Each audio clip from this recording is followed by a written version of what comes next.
Banyak kenapa bisnis yang gagal, nggak berjalan. Karena bisa jadi bukan bisnis yang nggak bagus. Bisa jadi kita terlalu banyak berencana, terlalu banyak ide, atau hanya cuman sebagai rencana aja.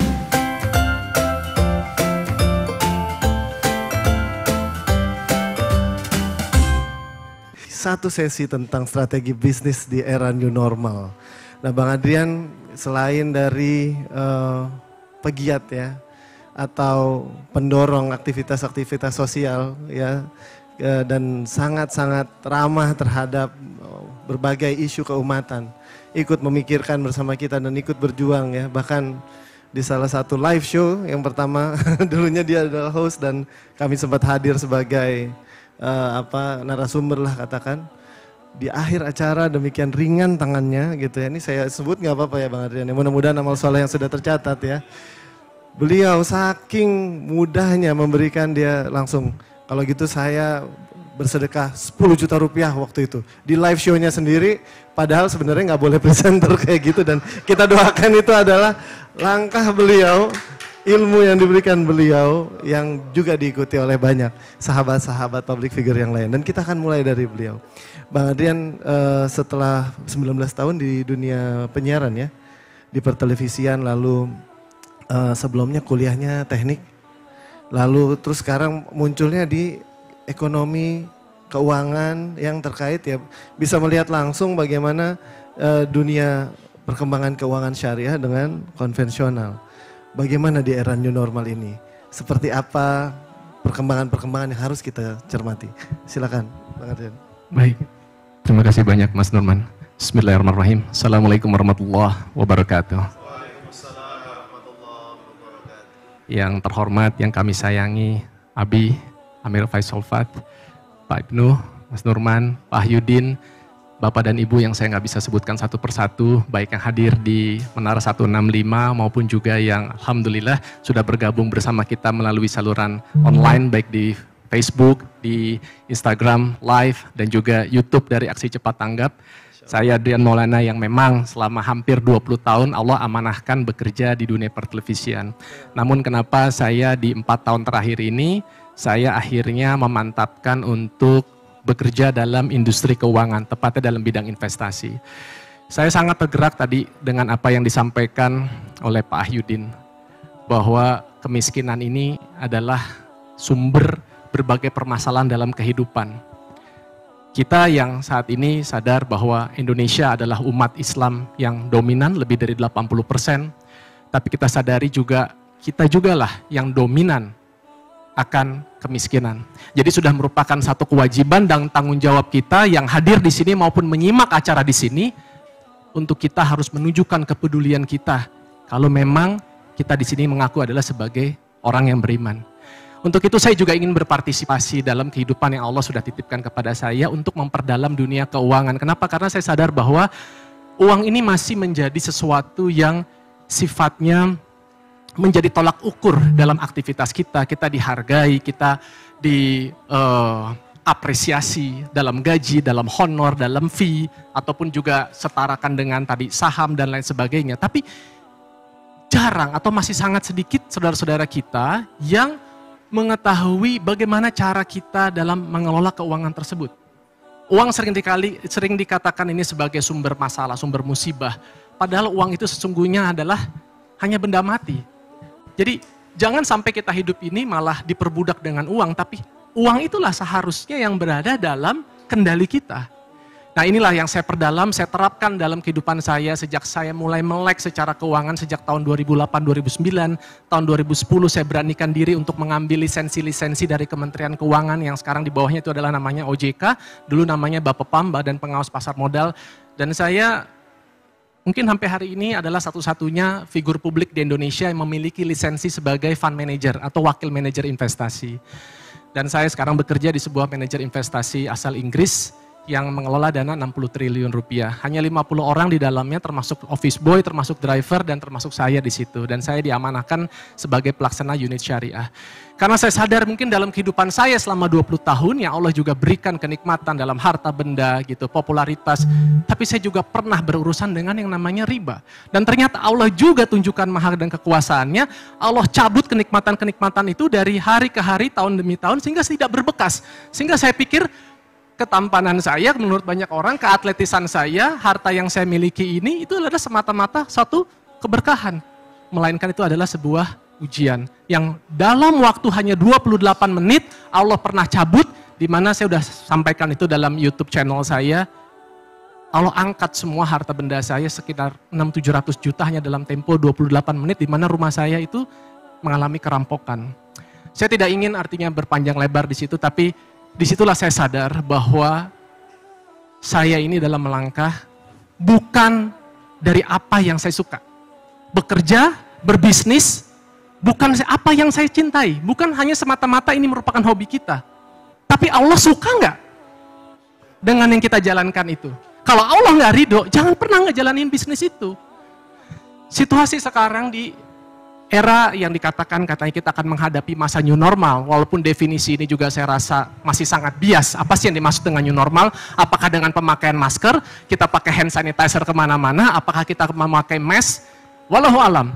Tapi kita disadarkan semua bahwa kalau Allah udah berkehendak, kun fayakun, apapun terjadi. Kalau saja banjir itu belum menyadarkan kita, kalau aja tanah longsor belum menyadarkan kita, akhirnya Allah turunkan ini, COVID-19. Wabah yang akhir menjadi pandemik yang belum tentu nih akan dirasakan oleh seluruh di antara kita kedua atau ketiga kali lagi. Karena pernah ada pandemi pada saat tahun 29 tahun 30-an, itu yang udah meluluh lantakkan perekonomian. Dan ini berdasarkan data yang saya kumpulkan, keadaan ekonomi yang sekarang dialami oleh negara dengan ekonomi nomor 1 di dunia yaitu Amerika Serikat, itu adalah kondisi yang terburuk sepanjang sejarah. Bahkan waktu pas ada flu Spanyol yang terjadi di tahun 30.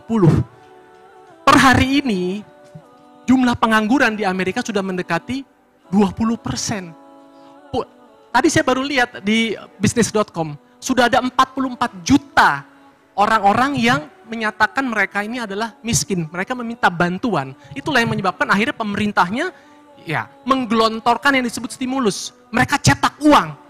Mereka cetak uang sebanyak-banyaknya untuk menjaga pertumbuhan ekonomi tetap terjaga. Tapi apakah itu bisa dilakukan oleh pemerintah kita di Indonesia? Nggak mungkin. Kenapa? Karena kita masih juga masuk dalam kategori negara yang berkembang. Yang relatif ekonominya tuh juga fragile atau ringkih. Sehingga pemerintah untuk tetap bagaimana bisa menjaga perekonomian, karena kita sadar bahwa banyak saudara-saudara kita di era sekarang yang mengalami namanya PHK, ya, terus kemudian apa? Kurangnya pendapatan, tapi kehidupan terus berjalan hingga harus mendapatkan bantuan. Memang dalam undang-undang fakir miskin anak-anak terlantar katanya dipelihara oleh negara. Kenyataannya mampu tidak? Saya rasa pemerintah nggak akan bisa untuk bekerja sendirian. Kalau tidak ada lembaga seperti ACT, seperti Global Wakaf, Indonesia akan jauh lebih buruk dari sini. Dan pemerintah harusnya mengapresiasi lembaga-lembaga filantropi seperti apa yang sudah dilakukan oleh ACT dan yang lain-lainnya. Karena disitulah ya, umat ini bisa berdaya. Dan kalau sampai umat tidak berdaya, umat kemiskinan, disitulah bisa jatuh nanti ke dalam lubang yang namanya kekafiran. Alhamdulillah banyak orang kita lihat yang akhirnya mengakui kebaikan dan kebenaran dalam Islam. Tapi kita juga tidak pungkiri bahwa ada saudara-saudara kita yang kemudian mereka akhirnya harus terpaksa murtad. Bukan karena mereka menemukan kebenaran di dalam keimanan agama yang lain. Melainkan karena mereka fakir, mereka miskin. Dan itu difasilitasi oleh agama lain. Dan kemudian kita akan merasa bahwa kita adalah baik-baik saja. Janganlah seperti itu. Kita kepengen untuk meraih surga ini sama-sama. Pengennya bareng-bareng. Surga itu terlalu luas untuk kita sendiri. Dan itulah yang menjadi motivasi saya. Saya kepengen sekarang hidup saya, pekerjaan saya, bisnis saya di jalan yang Allah suka. Yang Allah ridhoi. Saya baru upload kemarin di YouTube Kenapa saya masih pakai mobil saya umur 12 tahun? Jawabannya satu, saya nggak mau lagi jatuh dalam riba. Saya nggak mau kayak dulu tiap 2-3 tahun saya ganti mobil, tapi itu saya dapatkan dari hutang terus seperti itu. Ya. Hidupnya nggak berkah. Jadi Bapak dan Ibu, mungkin nanti kita akan ngobrol lebih dalam Q&A. Coba mulai sekarang di momen yang Allah sudah titipkan kepada kita, jangan jadikan ini sebagai sebuah musibah, tapi jadikan inilah sebagai anugerah untuk kita bisa mengambil banyak hikmah di dalamnya. Jadikan momen ini sebagai momen kita evaluasi. Evaluasi terhadap apa sih sebenarnya tujuan kita ini menjalankan bisnis kita, menjalankan usaha kita. Ya, apakah semata-mata untuk mencari keuntungan? Boleh mencari keuntungan, tapi ada nggak keberkahan di dalamnya? Sudahkah kita juga tadi mengalokasikan sebagian atau bahkan kalau bisa sebanyak-banyaknya dari apa yang kita bisa berikan yang terbaik untuk zat yang maha baik, untuk Allah. Kan seperti itu. Kalau selama ini kita hanya berpikir untuk diri kita, untuk keluarga kita saja, untuk karyawan kita, it's not that enough. Baik sih, tapi belum cukup. Saya rasa surga tidak segitu murahnya untuk hanya bisa ditukarkan dengan kita bisa menggaji orang, berapa orang dan lain sebagainya. Atau tadi 2,5% dikatakan oleh Pak Yudin. Atau dengan sedekah kita, mohon maaf ya, kita berikan di kencelengan kalau setiap nanti kita Jumatan, infak itu pun kalau ingat. Kalau sekarang, karena sekarang udah nggak boleh ada ngumpul-ngumpul, jangan-jangan udah dikasih kantong plastik, udah nggak berkumpul lagi, langsung pulang lupa ke kotak, misal seperti itu. Tapi dengan ada fasilitas-fasilitas seperti ini, dengan kita sudah bisa bekerja sama dengan lembaga-lembaga yang memang profesional, yang bisa membantu kita untuk mewujudkan tujuan kita bersama, insya Allah ini akan jauh lebih memudahkan kepada kita. Jadi sadari dulu ya Bapak tujuan kita apa. Karena kalau kita nggak sadar apa tujuan kita hidup, apa tujuan kita berbisnis, wajar makanya kehidupan kita kayak nggak menentu, nggak ada arah, nggak ada tujuannya. Kemudian sesuaikan dulu dengan Bapak dan Ibu membuat perencanaan yang baik. Banyak kenapa bisnis yang gagal, nggak berjalan. Karena bisa jadi bukan bisnis yang nggak bagus. Bisa jadi kita terlalu banyak berencana, terlalu banyak ide, atau hanya cuman sebagai rencana aja, sebagai wacana, tapi kita tidak pernah mengaplikasikan. Nanti kita akan bahas lebih lanjut lagi, tapi sebagai pengingat buat kita. Masya Allah, Masya Allah. Iya, luar biasa, saya bingung ngomong apa. Ini kita melihat satu definisi baru dari new normal tadi. Bang Adrian udah sampaikan bahwa ya orang yang beriman itu harus punya definisi tersendiri tentang zaman ini. Dan Allah sudah menunjukkan banyak sekali ayat-ayatnya yang muncul. Mana Bang Adrian mendengarkan paparan tadi. Apa emang ini jurus yang Masya Allah ya. Luar biasa nih, saya sampai speechless. Karena benar sekali. Kalau kita kaitkan dengan data-data, karena kalau saya bicara karena tentang ekonomi, bisnis harus ada pakai data. Lihat aja saudara-saudaraku semua. Ya, saat ini orang mengumpulkan harta, katakanlah apa sih yang dianggap paling aman kalau untuk berinvestasi? Properti, emas, ya. Properti, berapa banyak properti yang saat ini harganya jatuh, sulit dijual. Saya juga punya ada beberapa properti, saya mau sewakan setengah mati, ada juga mau nyewa hanya 40% dari 5 tahun saya pernah menyewakan itu. Jadi harganya itu benar-benar sudah nggak masuk akal, hanya bisa sekedar untuk menggantikan biaya manajemen fee atau service fee setiap bulannya saja. Karena banyak orang yang bahkan ya udah deh daripada kosong isi aja, contoh seperti itu. Dan saya nggak bisa melawan kemauan pasar. Kedua, harga-harga saham. Mungkin Bapak dan Ibu yang juga mungkin sebagai praktisi misalnya pasar modal saham, coba lihat berapa banyak sekarang ini harga-harga perusahaan itu yang rontoknya bisa, ya kalau secara general mungkin 22%, tapi yang lebih dari 50% itu tidak sedikit, banyak. Boleh dilihat. Dan dari data yang kami kumpulkan, karena kita kan memang sering datang kepada emiten-emiten, kalau yang namanya pandemi ini hanya terjadi satu wave saja, tidak ada artinya mutasi, terus kemudian ada gelombang yang berikutnya lagi, yang saat ini kita juga sedang was-was. Kenapa? Karena ternyata setelah PSBB mulai dilonggarkan, data dari hari ke hari itu semakin meningkat. Bukan cuma di Indonesia, tapi juga negara-negara lain. Jadi bisa saja dampak ekonomi yang akan dirasakan oleh para perusahaan, para pebisnis itu akan lebih dahsyat lagi. Tadi saya katakan di kuartal 1 yang dimana di Indonesia itu wabah pandemi baru masuk sudah merontokkan ekonomi dari 4,97% hingga 2,97%. Itu baru 1 bulan loh. Dan nanti sebentar lagi, 3 minggu lagi kita akan melihat data ekonomi kuartal kedua. Dan sudah banyak yang memprediksi itu akan lebih buruk, bahkan akan minus. Kalau dari data Kementerian Keuangan, Indonesia yang tadinya dikategorikan negara yang masih bertumbuh, masih berkembang di kisaran 5%, kita paling akan berkisar antara 0 sampai 2%-an saja. Memang dikatakan lebih baik daripada negara-negara lain yang pertumbuhannya negatif, pertumbuhannya minus. Jadi Bapak dan Ibu, kita akan melihat ke depan gelombang PHK besar-besaran. 181 pilot Garuda. Saya tadi subuh baru kebetulan ketemu dengan salah satu yang juga terkena, senior, itu 60 tahun.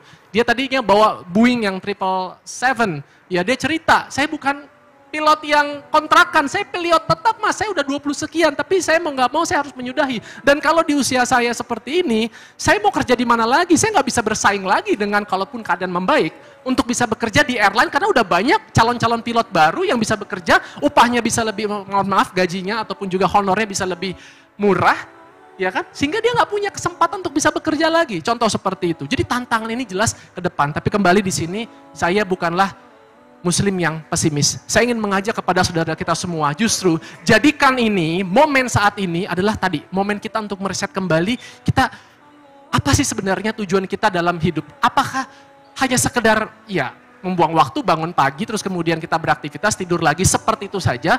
Ataukah kita sadar bahwa tidak kuciptakan jin dan manusia kecuali adalah untuk beribadah kepada aku. Dan ibadah ini jangan hanya semata-mata pada saat kita sedang menjalankan sholawat 5 waktu, kemudian kita berzakat, kita bersedekah, kita berpuasa, kita pergi haji. Tapi segala aspek dalam kehidupan kita, setiap helaan nafas kita, setiap langkah kita kaki termasuk ke dalam ruangan dan juga tempat yang mulia ini harus bernilai ibadah. Kalau tadi kita punya intention atau niatan yang baik, niatan kita yang tulus adalah untuk mendapatkan rahmat dan berkah dari Allah. Begitu juga dalam bisnis kita. Ayo kita kembalikan, jangan hanya sekedar untuk mencari keuntungan. Pun kalau kita bekerja untuk mendapatkan keuntungan atau berbisnis mendapat keuntungan, keuntungan itu kita kembalikan lagi di jalannya Allah. Karena kan kita udah tahu niatan kita apa. Kita ingin mendapatkan surga bareng-bareng. Itu tujuannya kita harus jelas dulu, harus clear dulu. Kemudian kita siapkan, oke, supaya saya bisa mendapatkan surga yang Allah janjikan, apa yang harus saya lakukan? Bikin perencanaan. Udah bikin perencanaan, saya harus pakai jalan seperti apa? Mau lewat jalan wakaf, mau lewat jalan sedekah, mau lewat jalan misalnya puasa, mau lewat jalan tahajud dan lain sebagainya. Tapi mohon maaf saudara-saudaraku semua, sholat ada waktunya, puasa ada waktunya, zakat contoh fitrah ada waktunya. Ya, apalagi ya, kalau tapi wakaf nggak ada batasan waktunya dan pahalanya inilah yang disebut dengan pahala jariah. Inilah yang disebut perniagaan yang nggak bakal merugi. Saya dulu belajar investasi karena saya pikir apa? Supaya Adrian Maulana kalau Allah berikan kesempatan umurnya panjang, saya tetap bisa hidup di masa tua saya dengan tenang. Supaya saya tetap bisa mengkuliahkan anak saya. Masalahnya apakah saya bisa yakin bahwa Allah akan memberikan saya kehidupan sampai usia 60-70 seperti umat Rasulullah yang dijanjikan bahwa itu sebenarnya juga sangat sedikit? Belum tentu. Berapa banyak saudara-saudara saya yang dulu bekerja di dunia pertelevisian, entertainment yang sudah dipanggil lebih dahulu. Dari mulai almarhum Aji Mas Said, kemudian Julia Perez, belum lagi kemarin ini suaminya dari Bunga Citra Lestari. Ya Allah berikan kemuliaan dalam hal penampilan, dalam hal materi. Tapi kemudian apa? Kita semua pasti akan berpulang. Dan Allah membedakan kita dengan makhluk-makhluk lainnya karena Allah memberikan kita akal budi. Yang harus bisa membedakan mana yang baik, mana yang buruk, mana yang hak, mana yang batil, mana yang prioritas, mana yang sebenarnya nggak prioritas, yang sudah selama ini kita jalankan, itu harus kita tinggalkan. Mungkin dari saya mungkin juga sebagai konklusi ya, saya coba mengambil ada sebuah quotes bahwa katanya begini, bukan kesalahan kita kalau kita ini lahir dalam keadaan miskin, tapi akan menjadi kesalahan kita kalau kita mati dalam keadaan miskin. Menurut saya itu kurang tepat. Ya, bukan kesalahan kita kalau kita semua termasuk yang mendengarkan ini dalam YouTube Aksi Cepat Tanggap, kita lahir dalam keadaan miskin, fakir, atau bahkan kita nggak punya apa-apa, tapi akan menjadi kesalahan kita kalau kita nanti mati dalam keadaan miskin dan meninggalkan tetangga, keluarga kita semua itu dalam keadaan miskin. Itu adalah menjadi beban kita nanti.